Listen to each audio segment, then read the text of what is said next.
میں نے اپنی اوقات کو بہت قریب سے دیکھا ہے، چند سانسیں ہیں بس جو اللہ کی محتاج ہیں، پھر ہماری کس چیز کی مرضی ہے۔ تیری رحمتوں بے ہے منحصر میرے ہر عمل کی قبولیت، نہ مجھے سلیقہ التجا نہ مجھے شعور نماز ہے۔ اللہ پاک فرماتا ہے تو میرا ہو کر تو دیکھ، میں سب کو تیرا نہ کر دوں تو کہنا۔ اے میرے رب، مجھے ہر اس چیز اور شخص سے دور رکھ جو مستقبل میں میرے لیے دکھ اور پریشانی کی وجہ بنے۔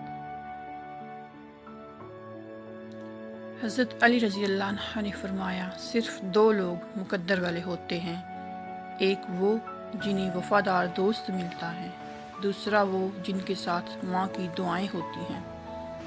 حضرت علی رضی اللہ عنہ نے فرمایا، ہمیشہ اخلاق سے بات کرو، کیونکہ انسان پر سب سے زیادہ مصیبتیں اس کی اپنی زبان کی وجہ سے آتی ہیں۔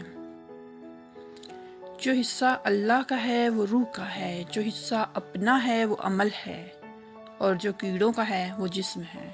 کبھی کبھی ہمیں اپنے ہی انتخاب مار ڈالتے ہیں۔ صرف قرآن واحد کتاب ہے جسے پڑھنے سے مصنف کو پڑھنے والے سے محبت ہو جاتی ہے۔ کون کیا کرتا ہے، کیا کہتا ہے، کیا کھاتا ہے، کیا پیتا ہے، ان سب باتوں سے دور ہو کر صرف اپنا جائزہ لیجئے، اپنے اندر کی خالی جگہوں کو پر کرنا سیکھیے، خود کو بھی کبھی کبھی محسوس کر لیا کریں، کچھ رونقیں خود سے بھی ہوا کرتی ہیں۔